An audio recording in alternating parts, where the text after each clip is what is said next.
અંકલેશ્વરની FDDI college ખાતે જિલ્લા કક્ષાનો કલા મહાકુંભ યોજાયો હતો. ભરૂચ જિલ્લાના 9 તાલુકાના અંદાજે 1500 સ્પર્ધકોએ વિવિધ સ્પર્ધામાં ભાગ લીધો હતો.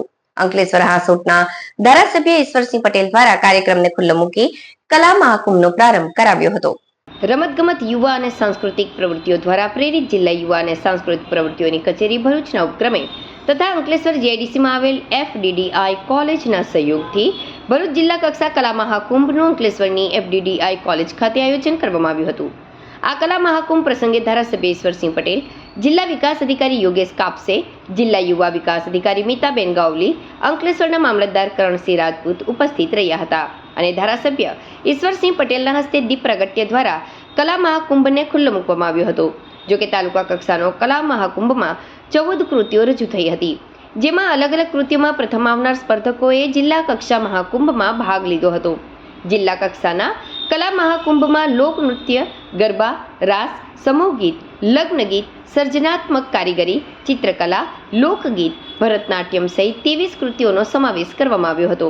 જેમાં ભરૂચ જિલ્લામાં અંકલેશ્વર, વાલિયા, હાંસોટ, ઝઘડિયા, નેત્રંગ, જંબુસર, વાગરા, આમોદ અને ભરૂચ તાલુકાના અંદાજિત 1500 જેટલા સ્પર્ધકોએ 23 કૃતિઓમાં ભાગ લીધો હતો.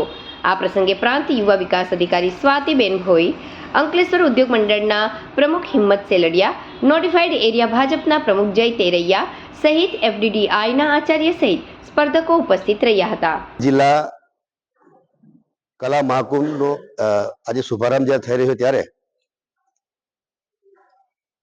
જિલ્લાના 9 તાલુકામાંથી તાલુકા કક્ષાએ ઉત્તીર્ણ થઈને આજે અહીંયા જિલ્લા કક્ષાના કાર્યક્રમમાં આવ્યા છે ત્યારે આજે 15 જેટલા સ્પર્ધકોએ તમામને અભિનંદન પાઠવું છું.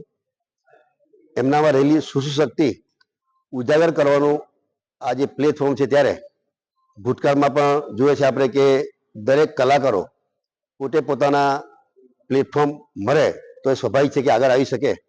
ખેલ મહાકુંભ થકી પણ કુમારી સરિતા ગાયકવાડ આજે એશિયન ગેમની અંદર 51 જેટલા દેશોની હરીફાઈની અંદર એ દીકરી દોડની અંદર પ્રથમ કક્ષાએ ઉત્તીર્ણ થઈ અને એને રાજ્ય સરકારે ખેલકૂદના એમાંથી આ દીકરીને દિવસી તરીકે નોકરી પર આપવામાં આવી છે.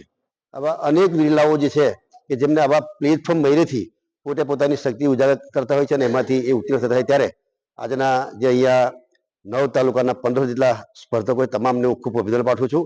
અંકલેશ્વર નગરપાલિકા દ્વારા વોર્ડ નંબર 9 માં આવેલ ગંગા જમના સોસાયટીથી સુરતી ભાગોળ સુધી નવી ડ્રેનેજ લાઈન નાખવાના કામગીરીનું ખાતમુહૂર્ત કરવામાં આવ્યું હતું. આ ખાતમુહૂર્તમાં નગરપાલિકાના પ્રમુખ સહિત સભ્યો અને સ્થાનિક આગેવાનો હાજર રહ્યા હતા.